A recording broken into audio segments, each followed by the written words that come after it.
America நேரடியாக இறங்கி தாக்குதல் செய்வதற்கான வாய்ப்புகள் உண்டு. சொன்னால் இந்த போர் நடப்பதற்கு சில நாட்களுக்கு முன்னர் டியாகோ காசியாவில் உள்ள தளங்களுக்கு அமெரிக்கா மேலதிகமாக பல B-1 போர் விமானங்கள் அனுப்பியிருந்தது. அதுக்கு மேலாக இன்னொரு விமானம் இருக்கின்றது B-21. அது அண்மையில் தான் உற்பத்தி செய்து முடிக்கப்பட்டது.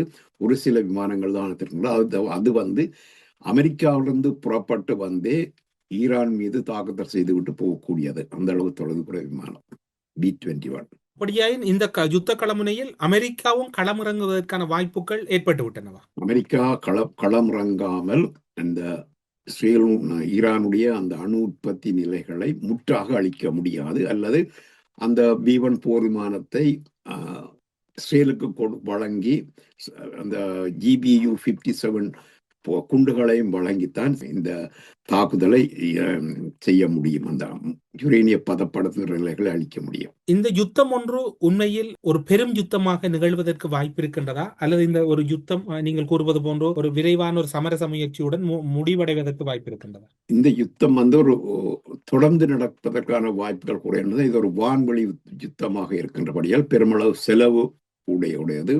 பெருமளவு இரண்டு தரப்பினரும் இப்போதும் மட்டுப்படுத்தப்பட்ட படைக்கலங்களைத்தான் வைத்திருப்பார்கள். ஆனால் இந்த யுத்தம் தொடர்ந்து நடக்குமானால் மற்ற அரபு நாடுகள்ல உள்ள இஸ்லாமியர்கள் அந்த ஏற்கனவே காசா நிலப்பரப்பில் செயல் செய்த அட்டூழியங்களால் பல மக்கள் இளையோர் கொதித்து போயுள்ளார்கள்.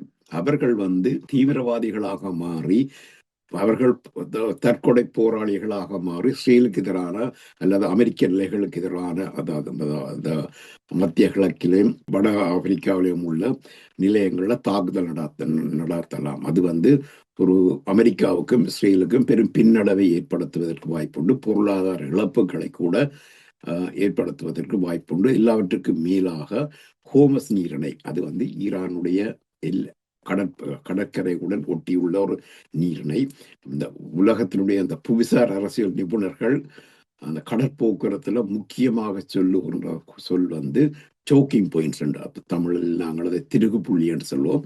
இந்த உலகத்திலே மிக முக்கியமான திருகு புள்ளி அந்த சோக்கிங் பாயிண்ட்ஸ் இந்த ஹோமஸ் நீரிணையில் இருக்கின்றது.